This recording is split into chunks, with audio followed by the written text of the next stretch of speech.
শিক্ষিতদেরই মগজ ধোলাই। এখনো পর্যন্ত 5 জন চিকিৎসক জঙ্গি। এবার আজমাল কাসাবদের মতো লোকেদের নয়, একেবারে শিক্ষিতদের মগজ ধোলাই করছে জঙ্গি সংগঠন জৈশ-ই মোহাম্মদ। একে একে আপনাদের দেখাবো 5 জন, তারা শিক্ষিত, তারা ডাক্তার, তারাই জঙ্গি। টি কোম্পানি, আমরা নাম দিয়েছি চিকিৎসক জঙ্গি। বিস্ফোরণের মুহূর্তের ছবি দেখছেন, সেই বিস্ফোরণ ঘটিয়েছে ডাক্তাররাই জঙ্গি।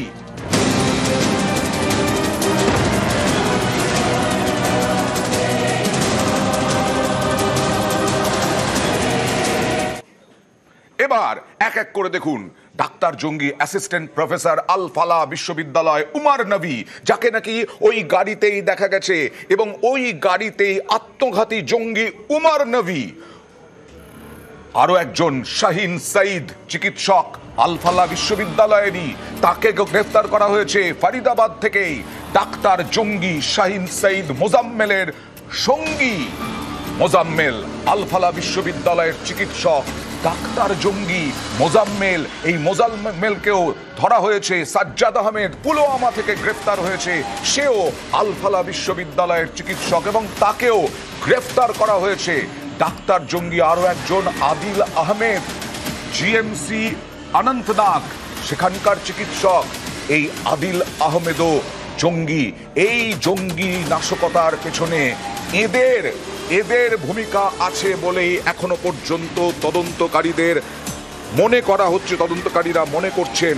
বিস্ফোরক রাখা থেকে আরম্ভ করে জঙ্গি নাশকতা ঘটানো, সব মিলিয়ে ডাক্তার জঙ্গি।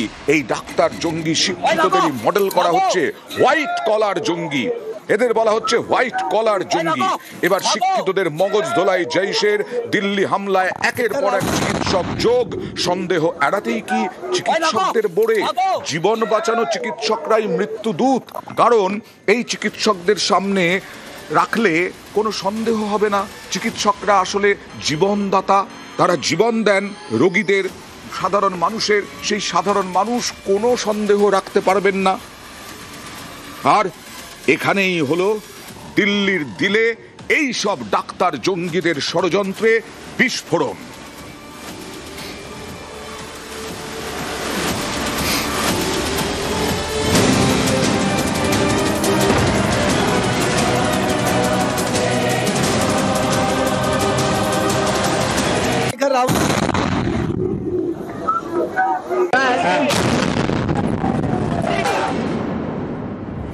छब्बीस 11 मुंबई जंगी हमला, 10-11 दिल्लीते।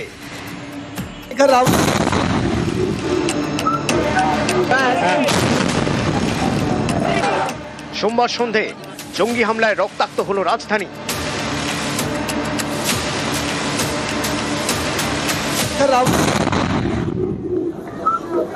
जले हुए लोग भाग रहे थे सड़क पे, मैंने ऐसा भी देखा है। और यहाँ उड़ उड़ के बंदों के हाथ पैर उड़ उड़ के यहाँ तक गिरे हैं, मार्केट तक। लोगों की लाशें पड़ी हैं, रोडों पे गाड़ियां फटी पड़ी हैं। एक शायद बस में भी आग लग गई थी यहाँ पर। एक बंदा मतलब घायल अवस्था में मृत्यु हो गई उसकी, वो आके गिरा। मेरी गाड़ी का शीशा तभी टूटा नहीं, शीशा टूटने का मतलब ही नहीं था, वो उछल के आया गाड़ी पे। कौन सी गाड़ी में था जो? ये नहीं पता, वो उधर से आया, जिधर ये ब्लास्ट हुआ उधर से आया उछल के। সামনে লালকেল্লা, পাশেই মেট্রো স্টেশন, কিছুটা এগোলেই চাঁদনি চক মার্কেট, জামা মসজিদ। এই চত্বরে সবসময় ভিড়। সোমবার লালকেল্লা বন্ধ থাকে, কিন্তু চাঁদনি চক বাজার থাকে খোলা। স্বাভাবিকভাবেই এই চত্বরে ভিড়ে ভিড়। এখানেই সোমবার সন্ধে বিস্ফোরণ। একের পর এক গাড়িতে আগুন, রাস্তায় ছিন্ন ভিন্ন দেহ।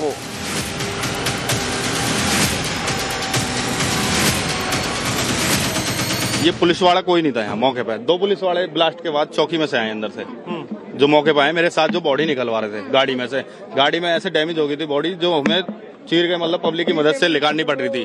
नीचे रोड पे से 2 लोग उठाए जो आधे हैं, शरीर में आधे, शरीर में आधे, आधे पूरे भी नहीं, आधे जो उठा के गाड़ी एम्बुलेंस में रखे।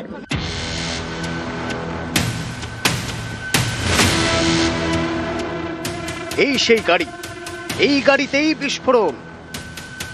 आज करीब 6:52 पे एक यहाँ पे रेड लाइट पे एक स्लो मूविंग व्हीकल जो रेड लाइट की तरफ आके रुका था, उसमें एक ये एक्सप्लोजन हुआ है। सारी एजेंसीज जो है Delhi police, FSL, NIA, NSG, उनकी टीम हालात का जायजा भी ले रही है। हर तरीके से इस जो है एक्सप्लोजन के बारे में जांच की जा रही है। गाड़ी नंबर हरियाणा HR26CE7674। সোমবার দুপুর 3:19 নাগাদ পার্কিং লটে গাড়ি রাখা হয়। এরপর দীর্ঘ অপেক্ষা।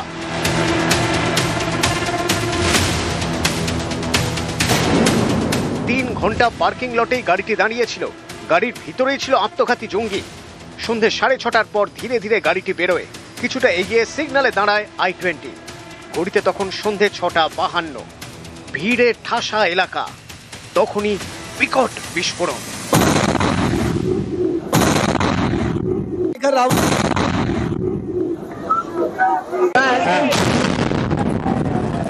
নিউজ 18 বাংলা। আর ঘটনাস্থলে তদন্তকারীরা, তদন্তে NIA, যেখানে ভয়ঙ্কর বিস্ফোরণ হয়েছিল সেই ঘটনাস্থল পরিদর্শন করেছিলেন অমিত শাহ গতকাল। ক্রাইম ব্রাঞ্চ গিয়ে পৌঁছেছিল, আর সেইখানেই আজকে NIA। গতকালই বিস্ফোরণ স্থলের নমুনা সংগ্রহ করেন ফরেনসিক সদস্যরা। আজও ঘটনাস্থলে তদন্তকারীরা। আমাদের প্রতিনিধির প্রতিবেদন। तो हम इस वक्त उस जगह पर मौजूद है जहां पर ब्लास्ट कल हुआ था। देखिए मैं आपको तस्वीरें दिखा रही हूँ। ये देखिए यहीं पर ब्लास्ट हुआ था। फॉरेंसिक टीम आप मेरे पीछे देख सकते हैं। ये देखिए वो फॉरेंसिक टीम आपको नजर आएगी। ये देखिए फॉरेंसिक टीम जो सभी साक्ष्यों को यहाँ पर खंगाल रही है, क्योंकि जैसा गृहमंत्री की ओर से कहा गया कि जरूरी है कि हर एक एंगल से जांच की जाए। जो व्हाइट कोट में आपको लोग दिखाई दे रहे हैं, ये फॉरेंसिक टीम से जुड़े हुए लोग हैं जो सभी साक्ष्यों को वहां से इकट्ठा कर रहे हैं। उसके बाद क्या हुआ, कैसे हुआ, देखिए कैमरामैन भी वहां पर है, जो फॉरेंसिक टीम के कैमरामैन होते हैं, जो वहां पर सभी फोटोज को कैप्चर करेंगे। तो ये देखिए तस्वीरें आप देखिए, यहाँ पर ये वो जगह है, यही वो जगह है जहाँ पर पूरा का पूरा कल ब्लास्ट हुआ था। भागीरथ मार्केट इसी के ठीक सामने यहाँ पर ब्लास्ट हुआ। ये मेट्रो स्टेशन है। यही टीम है जो यहाँ पर पहुंची है, जो सभी साक्ष्यों को खंगालने का काम कर रही है। तो यहाँ हमारी मौजूदगी न्यूज 18 इंडिया पर एक्सक्लूसिव तस्वीरें हमने आपको दिखाई। যে গাড়িতে বিস্ফোরণ সেই গাড়ি I-20 বারবার হাত বদল হয়েছে, বারবার হাত বদল হয়ে শেষমেশ উমর নবীর কাছে। বারবার হাত বদল, মালিকানা নয় বদল। আসলে কি চোখে ধুলো দেওয়ার জন্য?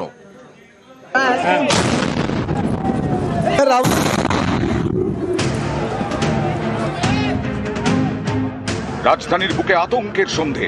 লালকেল্লার কাছে গাড়িতে বিস্ফোরণ, রক্তাক্ত রাজপথ, দুমড়ে মুচড়ে যায় একের পর এক গাড়ি, রাস্তায় ছড়িয়ে ছিটিয়ে দেহের টুকরো।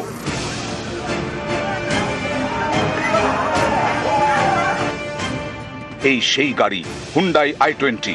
এতে আত্মঘাতী বিস্ফোরণ যা প্রাণ কাড়ল বহু মানুষের।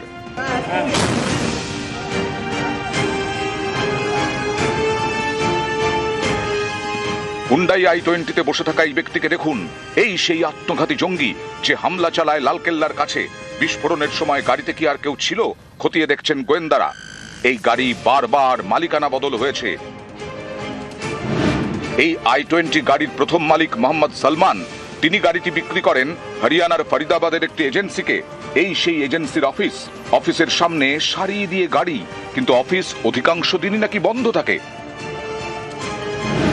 ফরিদাবাদের এজেন্সি গাড়িটি বিক্রি করে নাদিমকে। নাদিমের কাছ থেকে যায় আমির রশিদের কাছে।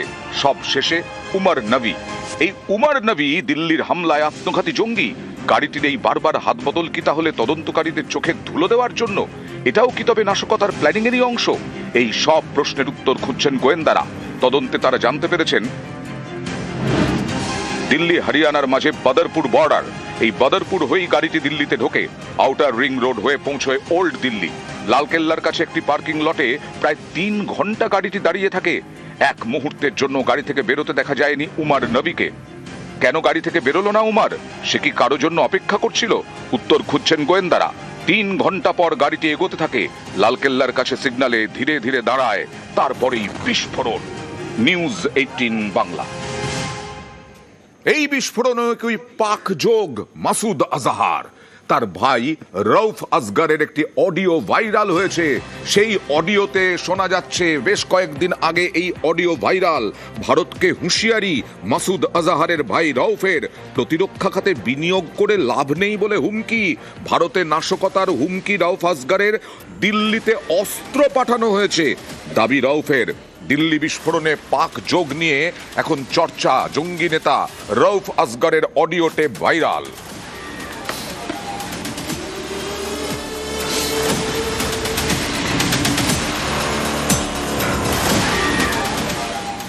দিল্লি বিস্ফোরণ, ভয়াবহ বিস্ফোরণ, এখনো পর্যন্ত 12 জনের মৃত্যু, বহু আহত, এখনো অনেক আশঙ্কাজনক। কাছেই একদম জৈন মন্দির, সেই জৈন মন্দিরের কাছেও অভিঘাত দেখা যাচ্ছে।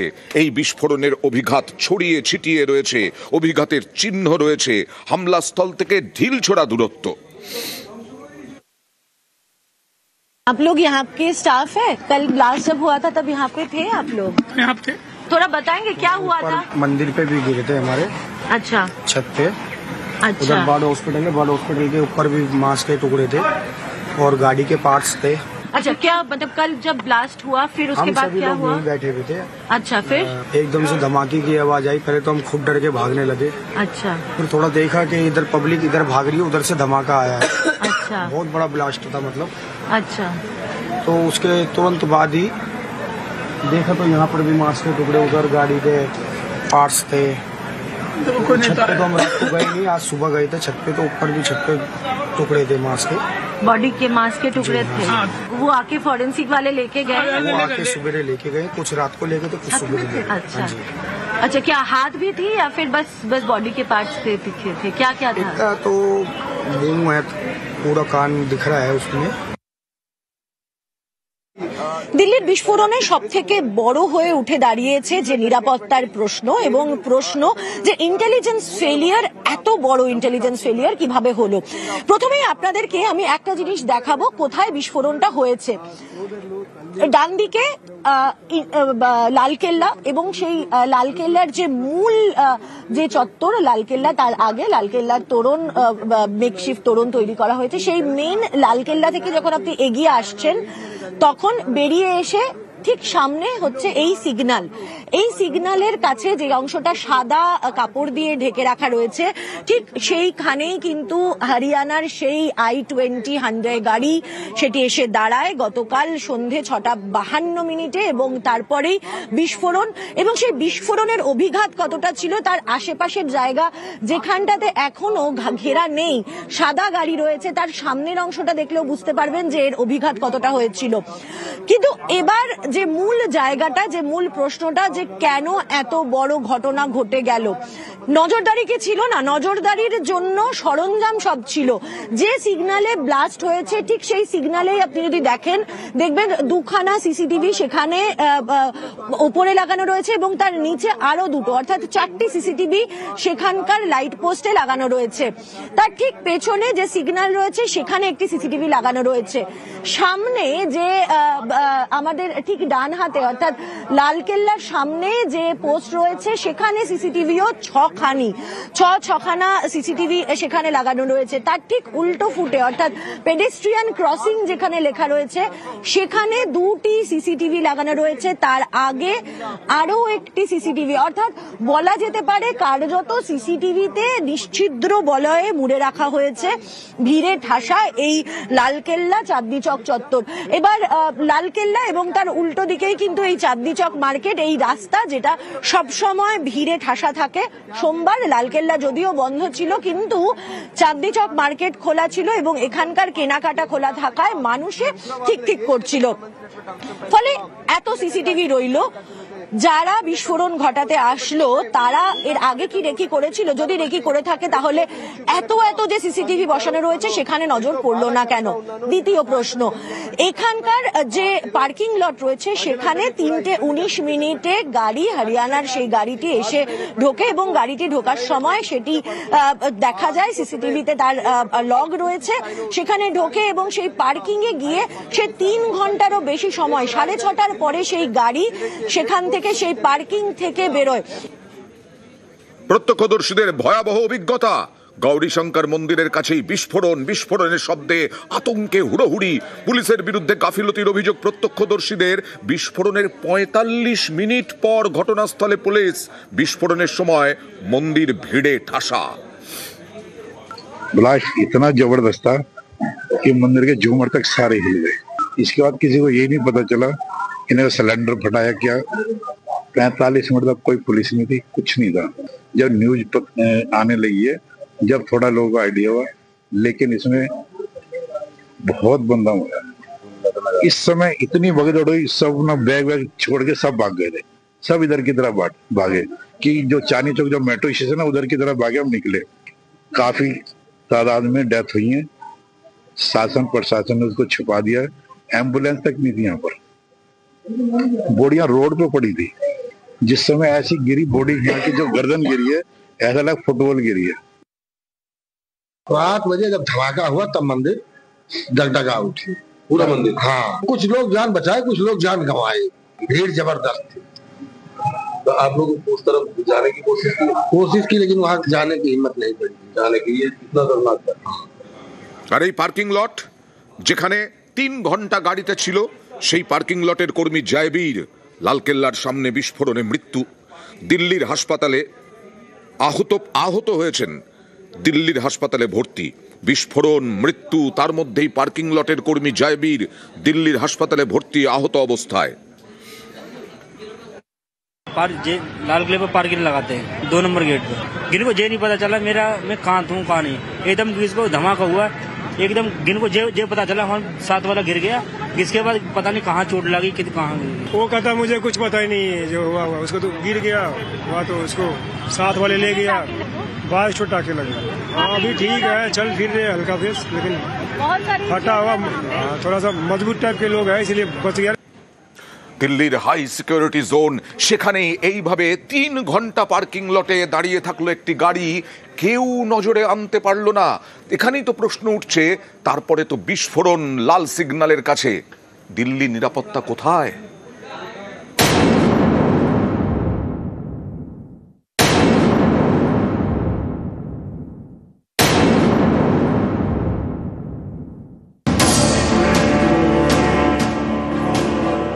লালকেল্লা। প্রতিবার স্বাধীনতা দিবসে এই লালকেল্লা থেকেই জাতির উদ্দেশ্যে ভাষণ দেন প্রধানমন্ত্রী। ভারতের গৌরবের প্রতীক, হাই সিকিউরিটি এলাকা, সেই লালকেল্লার কাছেই জঙ্গি হামলা, গাড়িতে বিস্ফোরণ, মৃত্যু। রেড কালারের যে গম্বুজটি ছোট মতো দেখতে পাচ্ছেন, সেখান থেকেই কিন্তু লালকেল্লার এন্ট্রি শুরু হচ্ছে।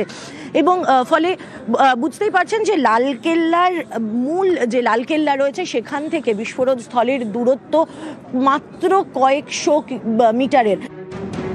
24 ঘন্টা নজরদারি, সেই এলাকাতেই জঙ্গি হামলা। এটা কিভাবে ঘটলো? তাহলে কোথায় রাজধানীর নিরাপত্তা? প্রশ্ন তুলছেন অনেকেই। প্ল্যান এবং অ্যাকশন যেটা কি হবে সেটা কিন্তু অনেক দিন ধরেই আমার মনে হচ্ছে যে এটা ওরা চেষ্টা করছিল, এবং সেই জায়গাটায় যখন হলো তাদের কিন্তু ইমিডিয়েটলি সতর্ক হওয়ার কথা ছিল। সিসিটিভি থাকে তাহলে দেখা যাবে এই পার্টিকুলার গাড়িটা ধীরে ধীরে চলছিল। ইমিডিয়েটলি ওয়াই দ্য পুলিশ এখানে যেটা ছিল, why they have not gone to them যে তুমি এই ভিড়ের মধ্যে এত স্লো গাড়ি চালাচ্ছ কেন। সোমবার সকালে হরিয়ানার ফরিদাবাদ থেকে প্রায় 3000 কেজির বিস্ফোরক উদ্ধার হয়। সেদিনই সন্ধ্যায় দিল্লিতে জঙ্গি হামলা। অনেকেরই দাবি এটা তো গোয়েন্দা ব্যর্থতা। ওরা কিন্তু ইনপুট আগের থেকে আসছে, সেই ইনপুটগুলো প্রবাবলি কোলেট হচ্ছে না কিংবা অ্যানালিসিস হচ্ছে না, যার ফলে কি হচ্ছে, দেখলেন ইয়ার। এই যে অ্যাটিচিউডটা, সেই অ্যাটিচিউডটা কিন্তু শুধুমাত্র আমাদের ক্ষতি করছে তা নয়, এই অ্যাটিচিউডটা কিন্তু আরও কিছু করছে। সেটা হচ্ছে যে আমাদের কমপ্লাসেন্সিটাকে আরো বেশি বের করে দিচ্ছে। যতগুলো ক্যামেরা আমরা দিয়ে রেখেছি তার ফাইন্ডিংসটা কি, সেটা কি কেউ আগের থেকে করে দিয়েছিল, কাট অফ করে মানে লাইন কেটে দিয়েছিল? তার অর্থ কি, যদি কেটে দিয়ে থাকে তার অর্থ যে they are already planned and the execution of the serious incident. এটা হলো সারপ্রাইজ এলিমেন্ট, এটা আমরা জানি না, মানে স্পেসিফিক ইন্টেলিজেন্স হলে তো ওটা হয়ে যেত যে অনেক সময় স্পেসিফিক ইনপুট পাওয়া যায় যে এরকম জায়গায় এরকম সময় একটা ব্লাস্ট হবে, তো তখন ওখানে একটা রিয়াকশন হয়। কিন্তু এখানে ওরকম একটা রিয়াকশন হয়তো হতে পারতো না, বাট হ্যাঁ যখন বর্ডার ক্রস করছে বদরপুর থেকে, তখন যদি একটা চেকিং হতো তাহলে হয়তো এটা ওখানেই ধরা পড়ে যেত। সোমবার হামলার আগে লালকেল্লার কাছে পার্কিং লটে 3 ঘন্টা দাঁড়িয়েছিল i-20 গাড়িটি। গাড়িতেই বসেছিল আত্মঘাতী জঙ্গি উমার নবী।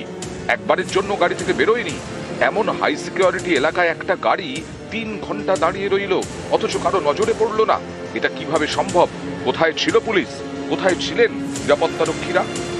তদন্তকারীদের সন্দেহ সেই উমর মোহাম্মদ গাড়ি নিয়ে এই রাস্তা দিয়েই সে হয়তো এসেছিল এবং আসার পর এই পার্কিংয়ে প্রায় 3 ঘন্টারও বেশি সময়, 6:30টারও বেশি সময় পর্যন্ত ভেতরে থাকে। যেটা প্রশ্ন দুটো, এক, লালকেল্লা বন্ধ থাকার পরেও কেন লালকেল্লার এই পার্কিং খোলা ছিল? হয়তো কেউ জিজ্ঞেস করতে পারতো যে তুমি 3 ঘন্টা থেকে বসে আছো, আজকে তো লালকেল্লা বন্ধ, কি ব্যাপার? এখন এই জিনিসটা যদি ওখানে যারা আছে সিকিউরিটিতে তাদের মাথায় ঢোকানো হয় তা নিশ্চয়ই এটাও করা যাবে। বিস্ফোরক নিয়ে সীমানা পেরিয়ে দিল্লিতে ঢুকলো গাড়ি, লালকেল্লার কাছে 3 ঘন্টা দাঁড়িয়ে রইল, তারপর অত্যন্ত জনবহুল একটি রাস্তায় বিস্ফোরণ ঘটালো। এই একটি বিস্ফোরণ জন্ম দিয়েছে একাধিক প্রশ্নের। হামলার আগাম তথ্য কেন পেলেন না গোয়েন্দারা? গাড়িতে বিস্ফোরক নিয়ে রাজধানীতে কিভাবে ঢুকে পড়লো একজন জঙ্গি? দিল্লি থেকে হরিয়ানার ফরিদাবাদের দূরত্ব 60 কিলোমিটারের কাছাকাছি। রাজধানী লাগোয়া এই ফরিদাবাদে প্রায় 3000 কেজির বিস্ফোরকই বা এলো কোথা থেকে? হরিয়ানাতে এত বিপুল বিস্ফোরক উদ্ধার হওয়ার পরেও দিল্লির নিরাপত্তায় কেন ঢিলেমি? নানা মহল থেকে উঠছে প্রশ্ন।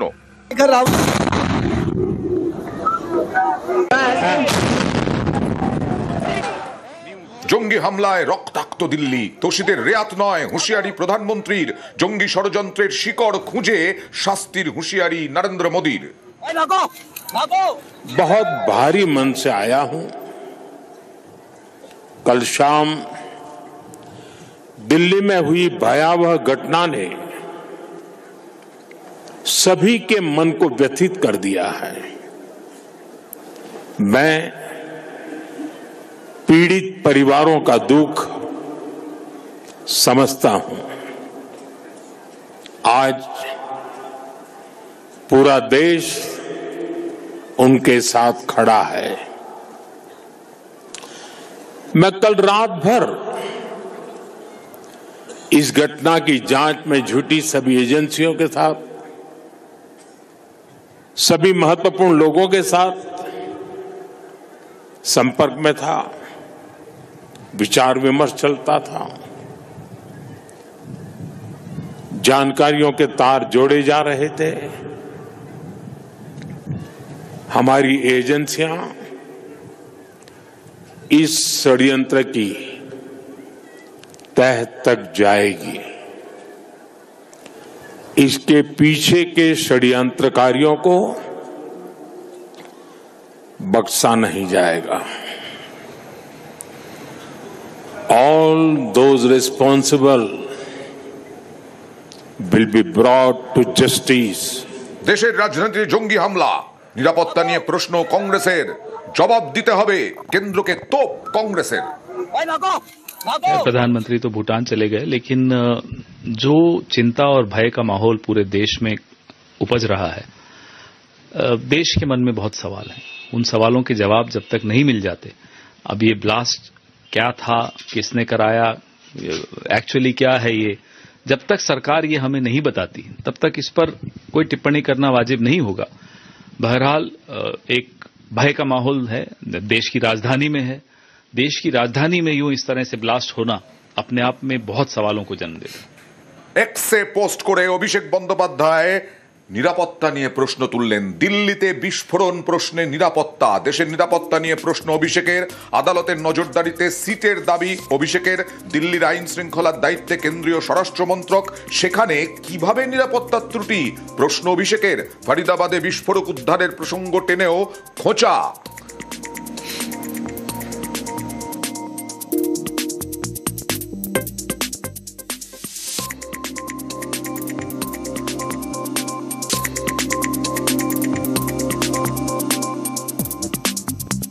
যারা দায়িত্বে রয়েছেন, দিল্লি পুলিশ স্বরাষ্ট্রমন্ত্রী মন্ত্রকের অন্তর্ভুক্ত, স্বরাষ্ট্রমন্ত্রী, দেশের গৃহমন্ত্রী এবং দেশের প্রধানমন্ত্রীর দিকে তাকিয়ে রয়েছে ভারতবর্ষ।